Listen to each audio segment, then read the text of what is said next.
Waalaikumsalam. Warahmatullahi wabarakatuh. Ya, Bunten, kalau yang kemarin itu adalah open house kakak mana sebelumnya? Biologi farmasi, Pak. Biologi farmasi, hanya baru satu berarti ya? Iya, Pak. Hari ini dilangsungin semua. Oh, hari ini. Untuk teman-teman semua jumlahnya berapa? Ada yang ingat jumlahnya? Oh, sudah ada Bu Anggi ya. Selamat pagi Bu Anggi. Selamat pagi Pak. Kalau melihat dari yang peserta KKN sih Pak, kayaknya 80-an lebih, tapi itu sama yang yang segitu 80-an lebih Pak, perkiraannya.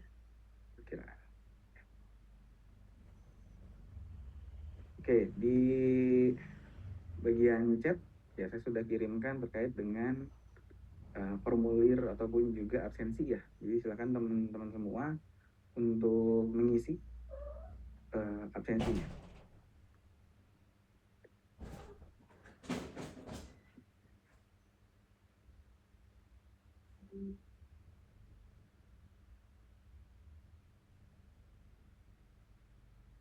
Oke, sudah ada semuanya untuk absensinya?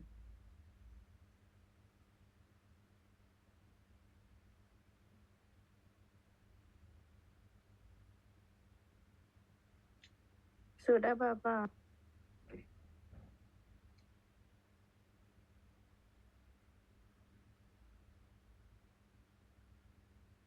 Sebentar.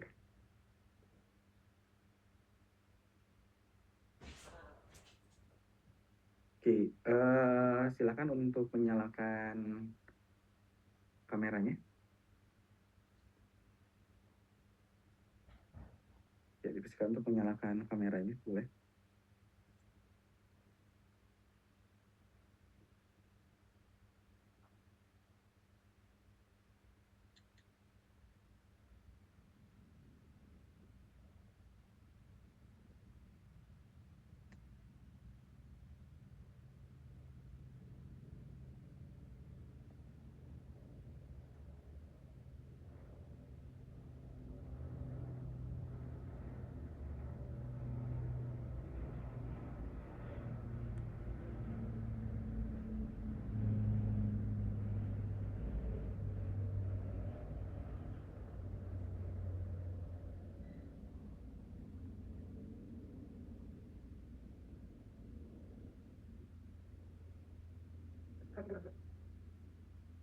Ya, yang lain tolong dinyalakan semuanya.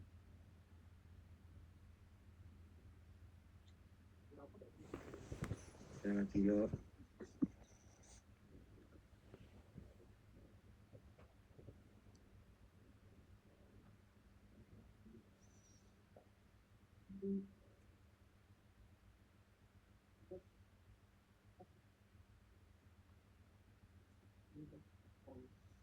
Oke, ya.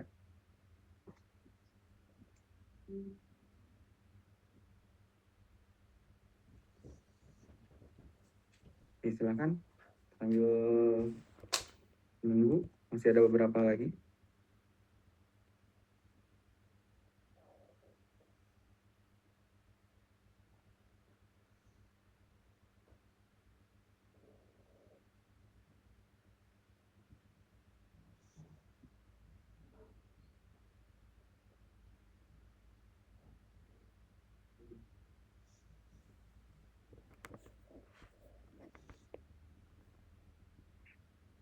Oke, sudah terlihat semuanya? Sudah Bapak. Ya. Oke, selamat pagi buat teman-teman semua. Ya. Untuk angkatan, berarti angkatan 2020? 2022. 2022. Oke. Ya, untuk open house kali ini adalah terkait dengan open house KK Humaniora ya. Nah, untuk KK Humaniora ini sendiri, ini terdiri dari 6 dosen. Ya, diantaranya adalah ada Bu Nia, lalu juga ada Pak Pupung, selanjutnya ada Pak Wempi, lalu juga ada saya sendiri, lalu ada Bu Anggi, dan juga ada Pak Eki. Ya, sebentar.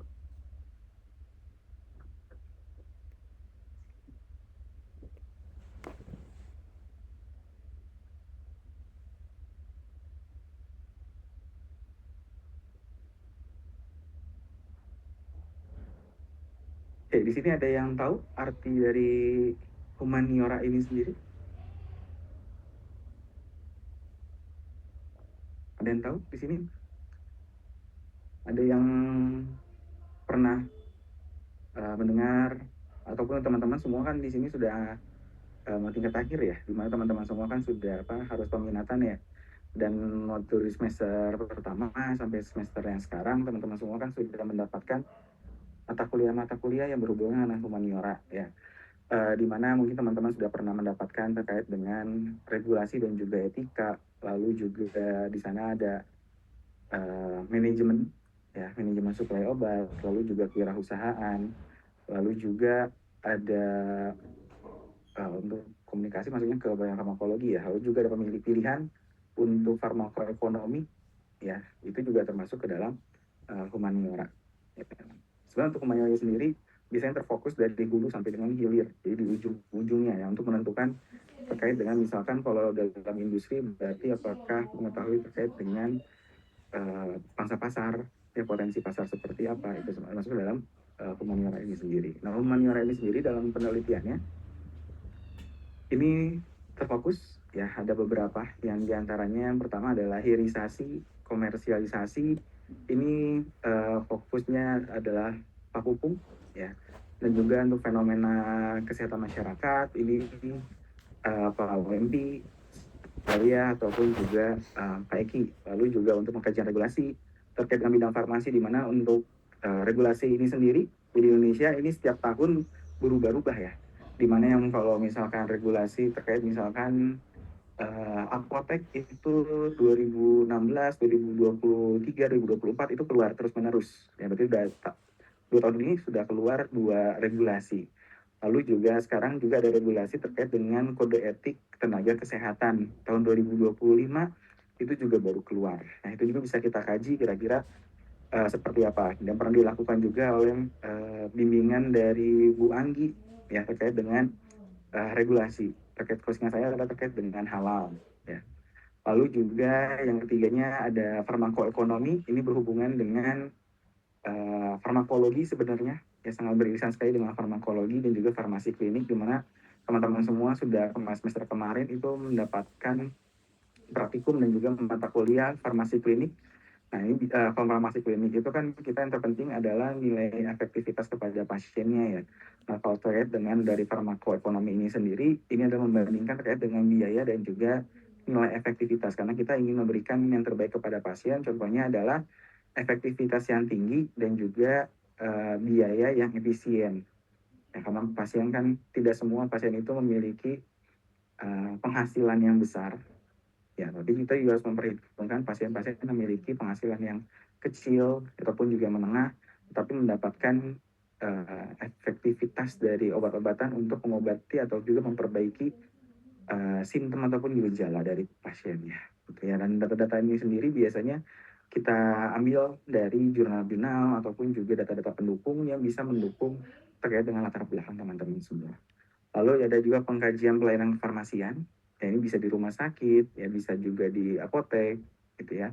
Lalu juga di sini ada Pak Eki yang berhubungan dengan farmakovigilan atau juga farmakoepidemiologi, ya. Jadi beliau biasanya melakukan penelitian-penelitian terkait dengan farmakovigilan ataupun juga farmakoepidemiologi. Mungkin teman-teman juga masih bingung ya, kira-kira kalau farmakovigilan seperti apa, epidemiologi seperti apa, karena ini juga ilmu yang baru untuk di Indonesia sendiri gitu. Nah, untuk di KK Humaniora sendiri, karena kita berhubungannya dengan sosial ya, lebih kita tidak melakukan namanya laboratorium sama sekali. Jadi kita mengambil data dari lapangan. Jadi kita berhubungan mengambil datanya, biasanya permasalahannya adalah yang pertama adalah alur dari penelitiannya seperti apa. Ya, jadi kalau misalkan di laboratorium itu biasanya kita mengambil ataupun juga awalnya misalkan di lab farmakologi dengan mencit ya, berarti kita yang langkah pertama adalah mempersiapkan terkait dengan hewan uji ya, lalu juga bahan baku atau bahan yang memiliki potensi efektivitas seperti apa. Kalau bahan alam berarti terkait dengan simplisianya ya, kalau farmakokimia dengan mungkin docking ya gitu. Tapi kalau untuk di humaniora ini sendiri biasanya yang tahap pertama adalah tentang perizinan, karena kita mengambilnya itu kepada pihak kedua ya, bukan dari kampus sendiri dilaksanakannya. Jadi teman-teman akan mengambil data dari rumah sakit, puskesmas misalkan ya, ataupun juga beberapa rumah sakit main puskesmas juga ada beberapa puskesmas misalkan per kecamatan kita ambilnya datanya. Nah itu biasanya alurnya berbeda-beda. Contohnya kalau misalkan teman-teman mengambil datanya itu puskesmas Kota Bandung, lalu ada temannya lain mengambil data dari puskesmas Kabupaten Bandung, nah itu alurnya berbeda. Jadi kadang-kadang membingungkan itu adalah alur dari kita mengambil datanya seperti apa gitu ya. Lalu juga terkait dengan kode etik, dimana kalau untuk di apa namanya di humaniora ini sendiri ini memerlukan namanya kode etik ya, walaupun kita teman-teman semua ini tidak melakukan intervensi kepada pasien, tapi kita mengambil data dari pasien, contohnya nama pasiennya ya, lalu juga nomor teleponnya, alamatnya, lalu juga bisa pekerjaannya ya. Itu kan kita mengambil datanya ya. Itu data-data tersebut kita harus melakukan namanya uji etik gitu ya. Kenapa? Karena untuk menjaga privasi dari pasiennya ataupun juga dari sampelnya gitu ya. Ataupun juga yang lebih tingginya itu adalah mengambil data dari rekam medis ya. Kita kalau rekam medis kita ambil datanya, berarti rekam medis tahu ya semuanya, data dari awal sampai dengan pasiennya keluar. Nah itu kan data-data yang harusnya tidak boleh dibagikan secara sembarangan, dan semua teman-teman semua itu berhubungan dengan etik. Yang pertama adalah etik dari rumah sakit ataupun juga etik dari pihak lainnya. Pihak lainnya itu biasanya adalah dari kampus lain gitu ya. Lalu juga selanjutnya adalah Pak Pupung. Ya, kalau Pak Pupung sudah hadir di sini, Pak Pupung? Ya, belum ada ya. Mungkin untuk Pak Pupung, nanti mungkin bisa ditambahkan oleh Pak Pupung ya. Untuk Pak Pupung sendiri, sudah beberapa penelitian yang sudah dikerjakan dan juga ada beberapa juga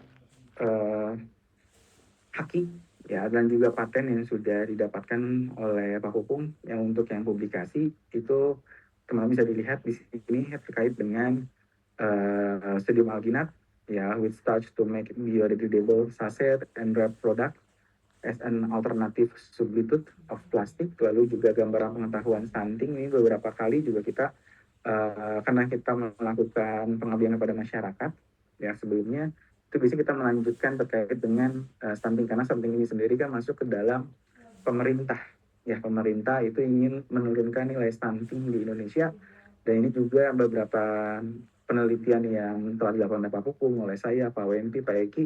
Itu Bandung ini walaupun maksudnya adalah ibu kota provinsi, tetapi memiliki nilai stuntingnya yang sangat tinggi ya. Jadi gelar ibu kota provinsi itu tidak menentukan apakah tingkat stuntingnya itu rendah gitu ya. Karena semakin rendah nilai angka stunting, berarti otomatis semakin tinggi potensi satu negara itu maju gitu. Karena Indonesia sendiri kan ingin maju ya. Jadi kita harus mendukung dari pemerintah itu sendiri. Lalu juga terkait dengan bisnis ya, lalu juga mapping of herbal medicine research by Indonesian researcher based on publication ya. Lalu pengalaman manajerial bekerja, beliau pernah bekerja di PT Bank CIMB Niaga, lalu juga sekarang sebagai wakil ketua 2 bidang keuangan dan juga administrasi umum STFI dari tahun 2018 hingga tahun sekarang 2025. Dan beliau sekarang sedang melanjutkan studi S3. Jadi mungkin nanti yang berminat ya berhubungan dengan bisnis, mungkin nanti juga Pak Pupung akan menjelaskan mungkin terkait dengan research-nya seperti apa. Lalu berikut adalah paten yang sudah haki dan juga paten. Ya, ada 5 haki dan paten yang sudah yang dimiliki oleh Pak Pupung. Yang pertama adalah alat disinfeksi uap air inventor, lalu juga desain industri terkait dengan formulasi sabun yang mengandung kombinasi biji kopi hijau robusta, lalu juga daun sitaba dan juga beras putih. Lalu juga ada metode isolasi metil sinamat dengan minyak lengkuas, lalu juga ada tanaman obat desa air, selimang, lalu juga ada metode untuk menghilangkan bau dan pahit pada daun stevia gitu ya. Dan beliau juga sehingga saya pernah memiliki buku juga ya, jadi dengan Pak Diki ya.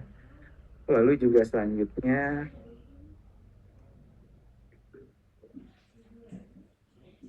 adalah Pak Eki. Ya, untuk Pak Eki sendiri ini fokusnya karena beliau juga masuk ke dalam farmakovigilan dan juga epidemiologi berhubungan dan juga dengan pelayanan. Ya, berarti penelitian berhubungan dengan pelayanan, di mana yang pertama adalah knowledge attitude and practice of lung cancer risk factor in West Bandung Society, lalu juga analisis potensi interaksi obat pada resep spesialis penyakit kulit dan kelamin di salah satu klinik di Kota Bandung, identifikasi potensi interaksi antar obat pada resep spesialis penyakit dalam di salah satu apotek di Kota Bandung, lalu juga analisis ABC dalam perencanaan obat antibiotik di apotek, dan pengalamannya beliau sebagai pengurus cabang KIAI Ikatan Apoteker Indonesia Kota Bandung, lalu koalisi organisasi profesi TB Kopi TB Kota Bandung, lalu juga tim kendali mutu dan kendali biaya BPJS Kota Bandung, dan juga apoteker penanggung jawab di Apotek Al-Masum 2 Cibiru gitu. Mungkin untuk Pak Eki hadir. Pak Eki? Ya boleh. Mangga. Mangga. Kalau tambahan silakan. Oh ya, izin Pak Hilmi, terima kasih sebelumnya. Mohon maaf ini saya sebentar aja. Kebetulan ada kegiatan juga di Unikom. Mungkin ini untuk gambaran ya, tadi sebetulnya udah dijelaskan sama Pak Hilmi terkait penelitian di humaniora khususnya. Ya, teman-teman bisa melihat dari fenomena yang ada di masyarakat dulu ya. Kemudian dari fenomena itu masalahnya apa yang ingin dipecahkan, maka harapannya sebetulnya humaniora itu memiliki dampak ya penelitian. Jadi memiliki dampak langsung ke masyarakat gitu. Contohnya misalnya kayak kemarin itu terkait uji farmakoekonomi, melihat mana yang lebih efektif. Maka diharapkan nanti ada kebijakan yang memperbaiki terkait hasil dari penelitian tersebut gitu. Kemudian tadi dijelaskan juga terkait farmakovigilance ya Pak ya.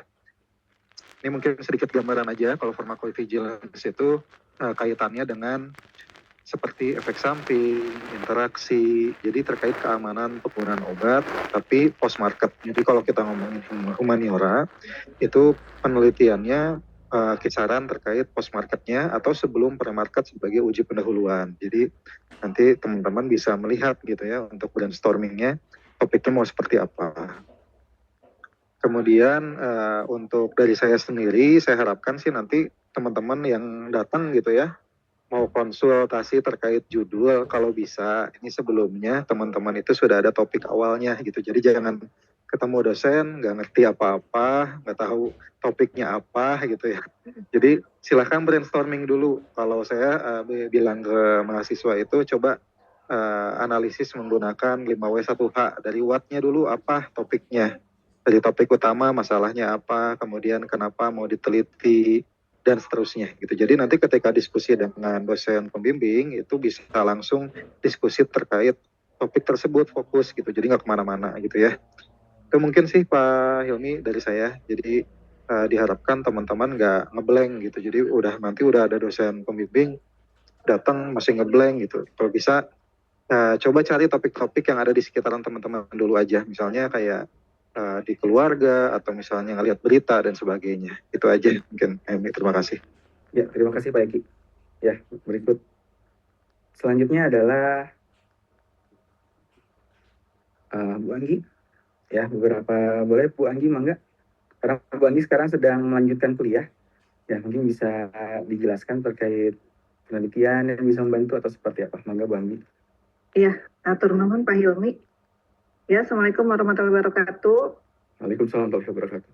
Ya, baik ini sebelum ini ya saya mungkin mau sharing pengalaman apa ya. Sebelumnya ya Pak Hilmi ya untuk yang kakak tingkat sebelumnya mungkin ya yang mahasiswa sebelumnya yang memang mengambil penelitian di humaniora. Memang ini ada kendala itu terkait data gitu apabila misalkan penelitiannya itu di instansi gitu, di mana yang mahasiswa tersebut misalkan memang tidak bekerja di instansi tersebut gitu ya. Jadi memang pure mahasiswa terus mengajukan izin ke instansi tersebut gitu. Nah ini memang kemarin juga nih kebetulan ada dua atau 3 orang ya yang saya bimbing sekarang, itu kendalanya memang kesulitan untuk mengambil data gitu ya. Jadi saran saya tadi menyambung dengan Pak Eki ya. Jadi yang pertama Pak Eki betul itu masukannya. Jadi dari sekarang ketika ketemu dosen pembimbing jangan dalam kondisi kosong gitu ya, karena selama ini kondisi kosong meminta judul ke pembimbing gitu kan ya. Jadi coba dicari tahu dulu gitu ya, yang tadi masukan Pak Eki. Nah lalu sesudah kita cari tahu, nanti kemungkinan mendapatkan datanya seperti apa, nah itu didiskusikan sebelumnya, karena memang mahasiswa yang sekarang berjalan ada 2 orang kalau nggak salah, saya lupa tuh, 2 orang itu memang kesulitan mendapatkan data ya, terutama itu penelitiannya di rumah sakit, kebetulan rumah sakitnya sedang sibuk kegiatan akreditasi gitu ya, sehingga data yang didapat itu sangat terbatas. Nah, jadi ini mohon dijadikan pertimbangan ya untuk mahasiswa yang mau di humaniora gitu, tetapi yang memang tidak bekerja di instansi tersebut beda kalau dengan yang bekerja nih, makanya saya lebih merekomendasikan memang untuk yang sudah bekerja memang penelitian di humaniora itu ya bisa membantu ya, sangat membantu untuk memecahkan masalah-masalah atau kendala-kendala di lingkungan pekerjaannya gitu ya. Nah, jadi memang diutamakan sih, saya lebih memprioritaskan yang memang udah bekerja itu sangat cocok nih penelitian di sini di humaniora gitu, karena bisa membantu memecahkan permasalahan di tempat kerjanya. Nah, tetapi bagi yang memang belum bekerja, nah saya sarankan tadi betul masukan dari Pak Eki sebelumnya itu agar dipelajari dulu atau dianalisa dulu kira-kira case-case apa, atau misalkan ya tadi permasalahan-permasalahan apa yang memang yang bisa dipecahkan, yang memang bisa bermanfaat untuk masyarakat ya. Dan juga dari situ kan kita bisa merancang data apa yang perlu kita ambil gitu kan ya. Nanti jadi kesulitan-kesulitan itu bisa diminimalisir atau dianalisa dari awal gitu ya. Tidak ketika aduh Bu, saya nggak bisa dapat data karena rumah sakitnya sedang akreditasi, kan bingung juga gitu. Nah, di tengah-tengah jalan akhirnya harus ganti judul kan begitu ya. Nah, hal-hal itu ya supaya tidak terjadi seperti itu. Jadi dari sekarang itu mulai dianalisa lah ya, kira-kira judul apa yang memang atau tema apa yang akan diangkat gitu ya. Sehingga nanti ketika ketemu dengan pembimbing itu sudah ada kalau bisa sih ada beberapa opsi ya. Kalau saya sih saranin ada 3 opsi gitu ya, 3 opsi, misalkan Bu ini opsi pertama ini, atau misalkan 2 opsi lah, opsi kedua ini, terus jurnal acuan penelitiannya tolong dibawa, jadi ketika ketemu pembimbing itu nggak dalam tangan kosong dan tidak dalam Bu apa ya judul saya, nah tidak seperti itu, tetapi memang sudah ada bekal sehingga ketika ketemu itu kita langsung diskusi kira-kira case-case apa atau kendala-kendala apa yang memang dari awal kita bisa antisipasi gitu, sehingga nanti pas penelitian itu tidak ada kendala sampai ganti judul dan sebagainya, itu sih ya gitu. Nah, kalau untuk misalkan berminat saya sebagai pembimbing ya, saya kan di sini basicnya satu farmakologi, yang kedua di sini regulasi, dan yang ketiga itu manajerial. Jadi memang yang tema-tema yang berhubungan dengan manajerial, farmakologi gitu ya, dan juga regulasi itu insya Allah bisa saya bantu. Itu sih mungkin Pak Hilmi ya, Bapak Ibu. Mangga mungkin silakan. Terima kasih. Assalamualaikum warahmatullahi wabarakatuh. Waalaikumsalam warahmatullahi wabarakatuh. Hatur nuhun Bu Anggi Ya, untuk sami-sami, Pak. masukannya untuk mahasiswa yang ingin di humaniora ya, karena paling susah emang untuk humaniora itu kita pihak kedua itu ya yang paling sulit, dan kita nggak tahu di lapangannya seperti apa.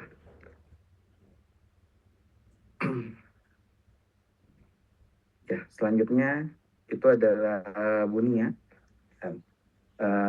Penilaiannya juga sudah banyak. Beliau sekarang juga di humaniora ini sendiri ada 3 dosen yang sedang melanjutkan studi S3-nya.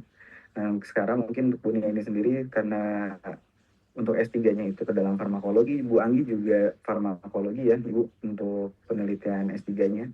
Gitu. Jadi untuk humanioranya ini biasanya berhubungan dengan farmasi klinik, gitu ya. Kalau beliau juga pengalamannya karena fokusnya di home base-nya di profesi apoteker, jadi beliau juga sebagai penyelia pusat panitia nasional UKM PPAI tahun 2021 hingga sekarang. Dan sekarang juga sebagai KOC ya. Kalau kemarin di sini tulisnya tahun 2022, karena sekarang terpilih kembali jadi menjadi KOC lagi untuk periode yang sekarang tahun ini 2025. Gitu penelitiannya dari S2 lalu juga sekarang S3 itu ke farmakologi gitu ya. Lalu selanjutnya itu adalah Pak Wempi ya. Pak Wempi yang sudah malang melintang ya. Mangga ada Pak Wempi di sini. Silakan Pak Wempi. Hadir Pak Ilmi, terima kasih atas kesempatan waktunya yang sudah diberikan kepada saya. Baik, bismillahirrahmanirrahim teman-teman ya. Jadi pada kesempatan pagi kali hari ini ada paparan terkait dengan bidang dari kelompok keilmuan humaniora ya. Terlebih dengan saya, mungkin tadi masukan-masukan sudah ya dari Pak Eki, dari Ibu Anggi, kemudian dari Pak Hilmi juga gitu ya. Kemudian ya tentunya penelitian itu bukan salah satu syarat menggugurkan untuk menjadi suatu sarjana, akan tetapi penelitian itu dilakukan apakah ada hal yang sifatnya itu bermanfaat atau tidak. Jadi idealnya di humaniora ini mengharapkan suatu penelitian yang berkesinambungan dan ada ajas manfaatnya. Nah, yang berhubungan dengan penelitian keterkaitannya dengan saya, ya bisa saja dalam bidang humaniora itu dari aspek regulasi ya terutama, kemudian dari hal yang sifatnya dari segi pelayanan, apakah itu di rumah sakit umpamanya atau di klinik ataupun dimanapun yang berhubungan dengan pelayanan kefarmasian serta di sarana distribusi, baik itu distribusi obat-obatan maupun alat kesehatan. Terlepas dari semua itu, karena ada irisan keilmuan dengan bidang pet and veteriner, bisa juga rekan-rekan memiliki inisiasi yang berhubungan dengan hal tersebut, obat-obatan yang berhubungan dengan hewan. Kemudian selain daripada itu bisa juga teman-teman yang keterkaitannya atau ada ketertarikan dengan bidang halal, karena kebetulan saya sebagai asesor halal center di STFI yang dimana ada kewajiban mahasiswa itu untuk meneliti terkait dengan bidang halal, karena ke depan obat itu diwajibkan harus memiliki registrasi halal selain daripada nomor registrasi BPOM. Tentunya itu menjadi hal yang menarik untuk ke depannya, sehingga dalam hal ini mahasiswa STFI selangkah lebih maju memiliki inisiasi dan berinovasi untuk kedepannya. Seperti itu ya paling. Nah, terkait dengan teknis mungkin nanti pengambilan data yang sulit atau seperti apa mungkin nanti bisa dikomunikasikan di awal, karena yang namanya judul itu harus betul-betul memiliki nilai yang sangat sakral ibaratnya dan tidak bisa diubah lagi karena nanti memiliki etik-etik tertentu. Kalau misalnya judulnya dirubah nanti ngerubah lagi etiknya lagi. Itu tentunya nanti membutuhkan waktu ya, membutuhkan waktu lagi. Nah, tentunya kalau rugi waktu ya rugi biaya gitu ya. Nah, itu keterkaitannya seperti itu. Maka dengan ini, dengan adanya open house ini, ya terima kasih sudah mengakomodir ya dari ketua kakak agar teman-teman terarah gitu ya, mau kemana nih minat dan bakatnya. Tergantung daripada pribadinya mau kemana nih yang kesesuaiannya. Mungkin dari saya itu. Baik, terima kasih Pak Ilmi. Demikian. Assalamualaikum warahmatullahi wabarakatuh. Ya, waalaikumsalam warahmatullahi wabarakatuh. Saya ngecek. Assalamualaikum Pak Pupung, sudah hadir? Saya lihat ada Pak Pupung.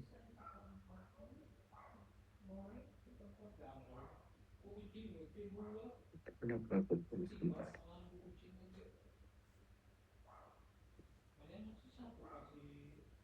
Ya, mangga Pak Pupung. Mungkin Ya, bisa terima disebut kasih. Pak Pupungnya. Mangga Pak Pupung. Assalamualaikum warahmatullahi wabarakatuh. Waalaikumsalam warahmatullahi wabarakatuh. Alhamdulillah sudah siap untuk maju tugas akhir ya. Di kesempatan ini saya ingin menyampaikan bahwa untuk pertama kalau secara konteks riset di sebagaimana humaniora itu melingkupi proses awal fenomena di masyarakat mengenai proses awal pencarian dan penemuan obat dan proses akhir mulai dari regulasi komunitas dan dampak klinis di masyarakat. Jadi secara ruang lingkup sebenarnya secara umum ruang lingkupnya di bagian tersebut di awal, di mana fenomena masyarakat terkait penemuan dan pencarian obat, dan di ujung mulai dari regulasi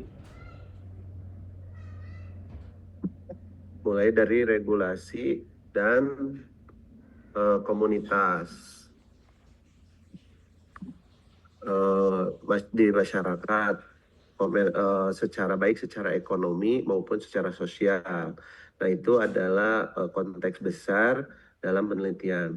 Nah, untuk khusus di pembimbingan saya ada berbagai macam kriteria yang bisa dijadikan dasar pemilihan. Yang pertama, misalkan kalau memang menyukai atau concern terhadap fenomena pengobatan di masyarakat, empirik, dan kebiasaan adat istiadat yang ada di daerahnya masing-masing. Misal ada yang dari Kalimantan, ada yang dari Sulawesi, Nusa Tenggara, atau Sumatera, ada kebiasaan-kebiasaan terkait pengobatan alami, itu bisa jadi bahan riset. Jadi risetnya di kampungnya sendiri, di desanya sendiri, di kotanya sendiri, fenomena apa yang terjadi di masyarakat. Nah, ini namun saya tidak tahu untuk mahasiswa RPL apakah bisa atau tidak. Di sini ada mahasiswa RPL ya, Pak Hilmi ya? Ini yang belum sih Pak. Ngecek, Ini Pak. mahasiswa S1 USN. Kalau mahasiswa yang sudah tidak ada kuliah teori, itu bisa melakukan penelitiannya terkait fenomena pola-pola pengobatan di masyarakat alami tradisional di daerahnya sendiri. Kan bisa jadi penelitian di rumahnya sendiri. Nah, kalau yang sudah bekerja itu bisa mengamati fenomena yang ada di tempat kerjanya sendiri di rumah sakit seperti yang tadi disampaikan oleh Bu Anggi.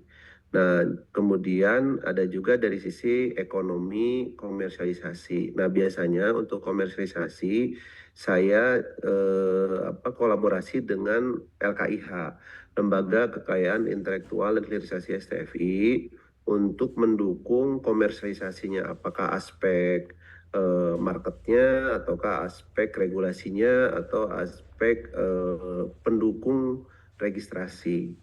Nah, sebagaimana yang disampaikan oleh para calon pembimbing tadi, baik itu mulai dari Pak Hilmi, Pak Wempi, Bu Anggi, Pak Eki, sebaiknya tidak dalam keadaan kosongan datang ke pembimbing. Minimal membawa 5 atau 10 ide riset. Jangan 1, jangan 2. Yang pertama itu. Yang kedua, ide-ide itu sudah didukung oleh literatur yang memadai. Dan literaturnya jangan skripsi seniornya. Literaturnya adalah artikel ilmiah, syukur-syukur artikel ilmiah yang sudah bereputasi. Nah, yang ketiga, sudah dianalisis artikel ilmiah itu, artikelnya. Nah, namun biasanya kesulitan dari mahasiswa yang akan melakukan tugas akhir adalah analisis artikel ilmiah. Sebagaimana sudah disampaikan di rapat kelompok keilmuan, kalau nanti kita akan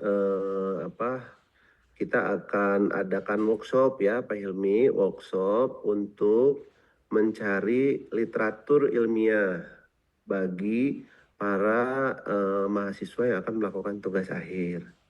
Satu itu. Yang kedua, nanti pemetaan riset mahasiswa itu posisinya ada di mana, menyelesaikan masalah apa. Karena biasanya pada saat seminar usulan, mahasiswa itu kesulitan menyampaikan posisi apa, latar belakang, apa penyebab dilakukan riset tersebut. Nah, ini Kalau dasar itu tidak bisa dijawab, ini akan kesulitan pada akhirnya. Sehingga nanti kita akan sama-sama bantu mencari literatur dan mengetahui posisi riset kita. Harapannya agar memiliki keyakinan riset ini memiliki dampak dan manfaat di masa yang akan datang, khususnya kepada diri sendiri dan di masyarakat. Mengenai judul, nanti silakan tidak perlu dipikirkan sekarang, tapi sering-seringlah baca dan analisis. Cara bacanya bagaimana, itu sudah banyak alat bantu yang bisa digunakan. Kurang lebih seperti itu, Pak Hilmi. Terima kasih. Assalamualaikum warahmatullahi wabarakatuh. Ya, waalaikumsalam warahmatullahi wabarakatuh. Ya, terima kasih Pak Ubung atas waktunya. Baik, selanjutnya untuk dosen humaniora adalah saya sendiri. Ya.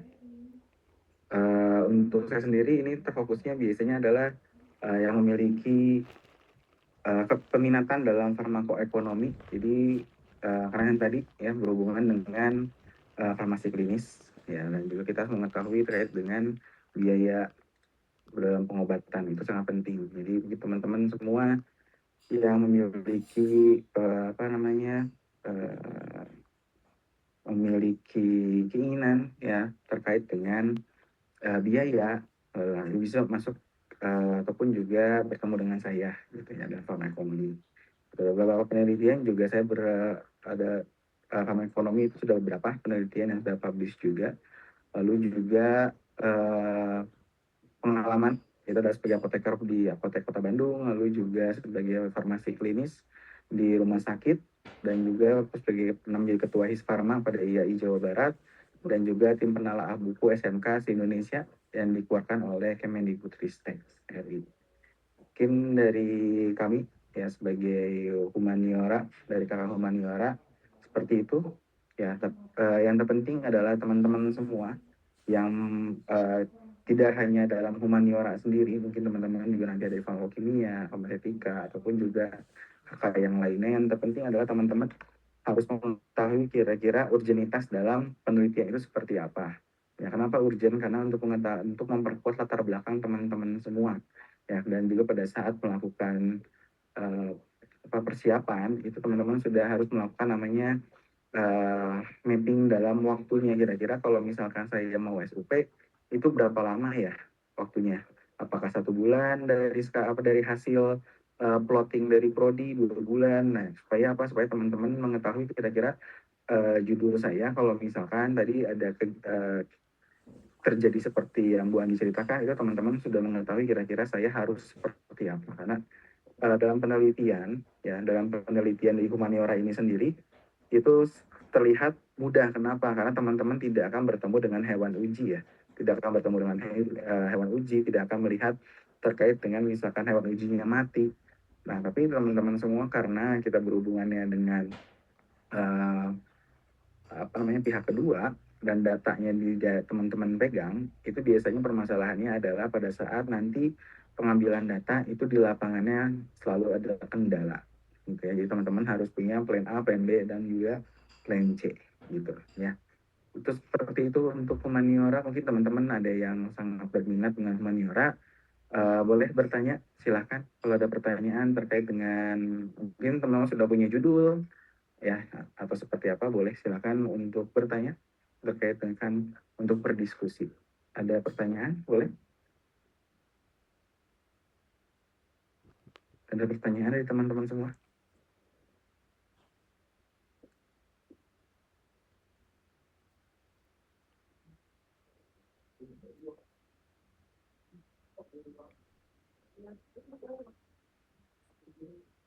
Oke.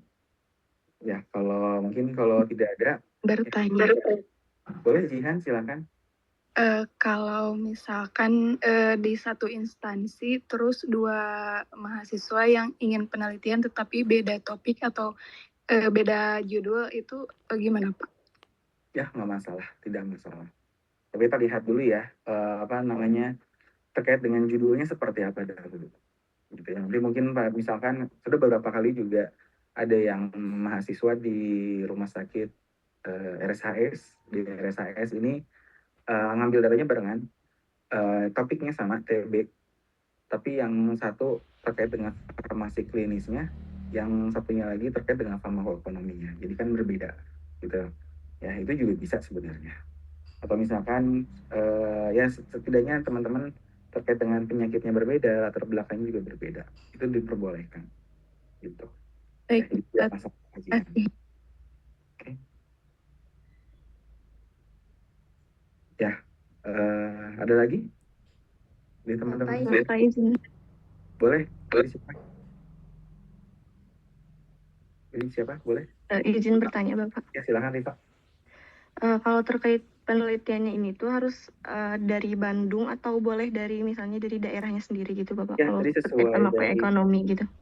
ya sesuai dari Pak Pupung dipersilahkan sebenarnya, karena kan kita tidak ada batasan ya sebenarnya. Tapi kalau misalkan batasannya adalah kalau misalkan ada kuliah, masih ada praktikum, berarti kan tidak bisa dilaksanakan ya, gitu. Jadi kalau misalkan mendukung untuk tidak ada kuliah dan tidak praktikum itu diperbolehkan, tidak masalah. Sesuai tadi dari Pak Pupung juga kan mengatakan boleh untuk di tempatnya masing-masing sebenarnya. Karena ada beberapa penelitian yang dilakukan di daerah masing-masing juga masih bisa. Tapi ya mungkin harus intens untuk bimbingan ya, ke pembimbing ini jangan tiba-tiba menghilang, tiba-tiba datang. Nah itu yang sering terjadi kalau misalkan di tempatnya masing-masing. Gitu. Boleh, ada lagi? Silakan, tadi ada yang lagi. Bapak izin bertanya.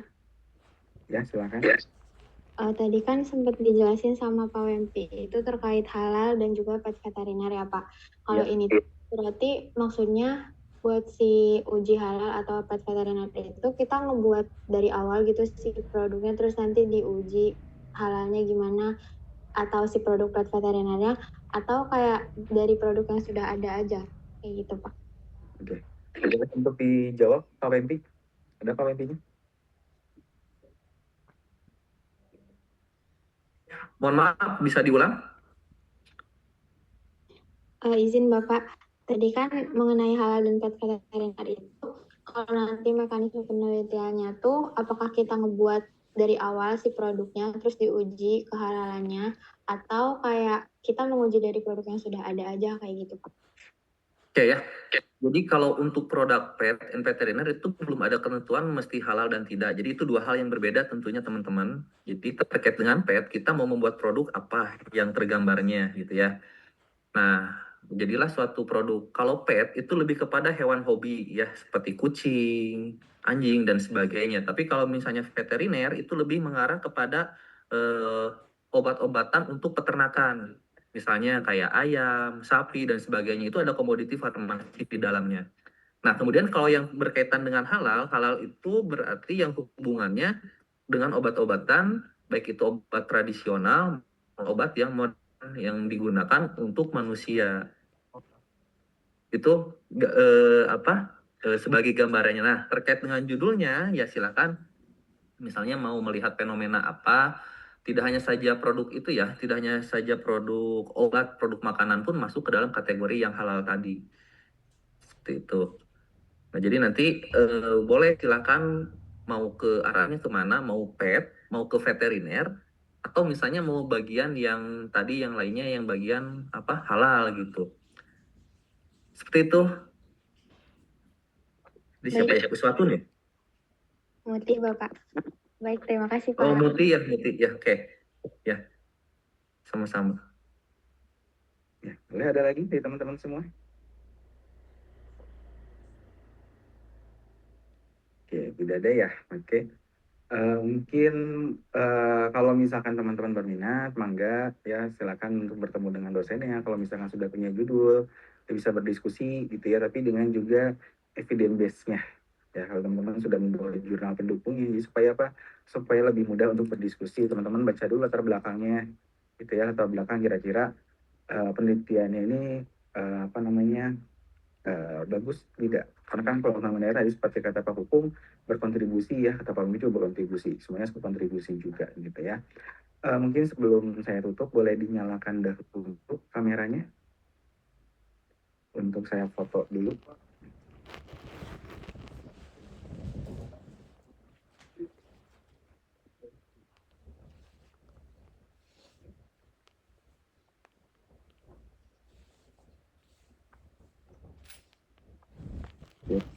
terlebih dahulu. 1, 2, 3.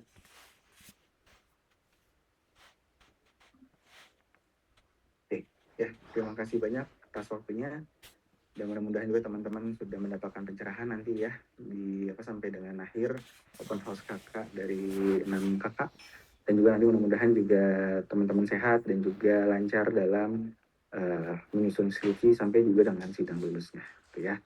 Dan saya tutup, terima kasih banyak untuk Bapak Ibu dari Kakak Humaniora dan juga